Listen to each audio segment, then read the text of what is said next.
दोस्तों नमस्कार। मैं के पनगोत्रा आपसे मुखातिब हूँ।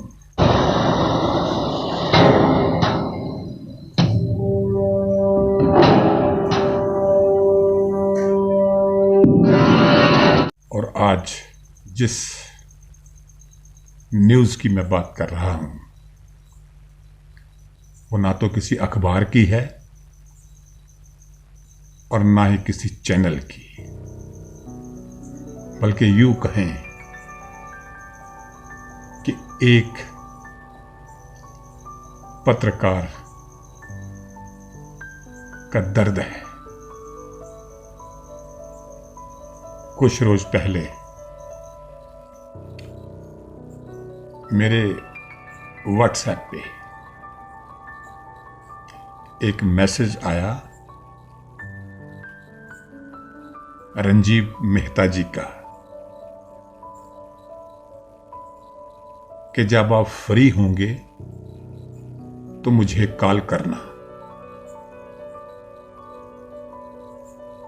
तो मैंने समझा कि पत्रकारिता संबंधी कोई सलाह मशवरे की बात होगी, लेकिन मुझे हैरानी हुई कि मेहता आजकल के पत्रकारिता के तौर तरीकों को लेके कुछ परेशान थे। तो मेरा कहने का भाव यह है कि आज हमारी पत्रकारिता किस रास्ते पे चल पड़ी है कि पत्रकार जो हमारे समाचार पत्रों के लिए, चैनल्स के लिए काम करते हैं, अंदरूनी तौर पे वो पत्रकारिता के तौर तरीकों से खुश नहीं है। और खास करके आज जो सोशल मीडिया पे कई ऐसे पत्रकार हैं जो ना तो पत्रकारिता की एथिक्स को जानते हैं और ना ही पत्रकारिता के सरोकारों को पहचानते हैं।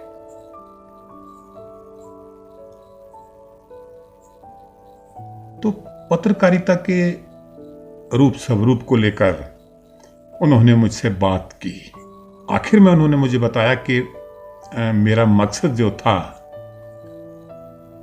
वो एक तरह से अपने दिल का उबाल निकालना था, क्योंकि मैं समझता हूं कि ऐसी बात की वो रिपोर्टिंग भी शायद नहीं कर सकते होंगे। तो बात मीडिया पे अटक गई कि आज एक साधारण पत्रकार पत्रकारिता को लेकर ही परेशान है, जो पत्रकारिता के एथिक्स को समझता है, सरोकारों को समझता है, वो आज पत्रकारिता के तौर तरीकों से ही परेशान है। इस वक्त अगर हम पत्रकारिता की बात करें तो रंजीव मेहता ने जैसी चिंता मुझसे जताई, जो बात वो मुझसे कर रहे थे, तो आजकल अगर हम देखें तो एनडीटीवी चर्चा का विषय है कि उद्योगपति अडानी ने उसके कुछ शेयर्स वगैरह खरीद लिए हैं। तो चर्चा ये है कि अब एनडीटीवी उस प्रकार की विश्वसनीयता भरी पत्रकारिता नहीं कर पाएगा। और यह सवाल बार बार उठ रहा है कि रवीश कुमार जी का क्या होगा, क्योंकि एनडीटीवी पर उनका प्राइम टाइम जो है वो देश दुनिया में एक पहचान रखता है। तो रवीश कुमार तो खैर पूरे विश्व में अपना एक स्थान बना चुके हैं। पत्रकारिता का नोबेल रमन मैग्सेसे अवार्ड उनको हासिल है। वो तो अगर सड़क पे खड़े होकर भी खबर पढ़ दें तो उनकी अहमियत है, और अहमियत इसलिए है क्योंकि उन्होंने विश्वसनीय पत्रकारिता की है। पत्रकारिता एक ऐसा क्षेत्र है, एक ऐसा सेक्टर है जिसके बलबूते कोई देश दुनिया में अपनी पहचान कायम कर सकता है। जो जानकारी मैं आपको देने जा रहा हूं, मैं देने जा रहा हूं एहतेशाम अहमद खान साहब के हवाले से। एहतेशाम अहमद खान हेड हैं department of journalism and mass communication, Maulana Azad national Urdu university Hyderabad. उनका मैंने एक लेख पढ़ा जिसे उन्होंने भी सोशल मीडिया से साभार लिखा है। उसमें वो बताते हैं कि मिडिल ईस्ट में एक छोटा सा देश है कतर, जिसकी 15-20 साल पहले कोई अहमियत नहीं थी दुनिया में। छोटा सा देश, पिद्दी देश। लेकिन 25 साल पहले इस देश में एक चैनल वजूद में आया, अल जजीरा। अल जजीरा के बारे में अलग अलग लोगों की अलग अलग राय है, और अल जजीरा जब शुरू हुआ तो अरब जो देश थे उन्होंने कतर पर ब्लॉकेड लगा दी, और ब्लॉकेड खोलने की शर्त यह रखी कि आप अल जजीरा को बंद कर दें। अब आप हिसाब लगाइए कि अल जजीरा क्या कर रहा होगा।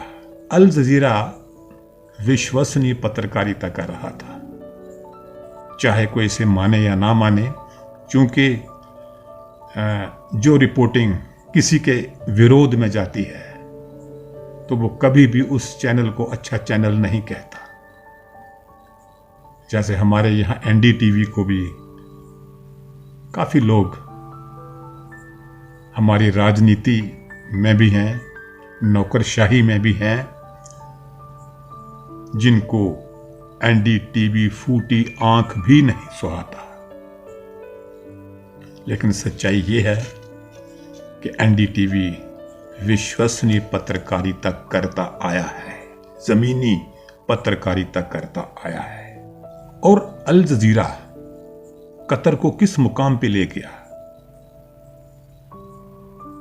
कतर की राजधानी दोहा अब एशिया का नॉर्वे बन गया है। कतर तालिबान और अमेरिका के बीच वार्ता कराता है। अंतर्राष्ट्रीय इंपॉर्टेंस देखिए मीडिया के बलबूते।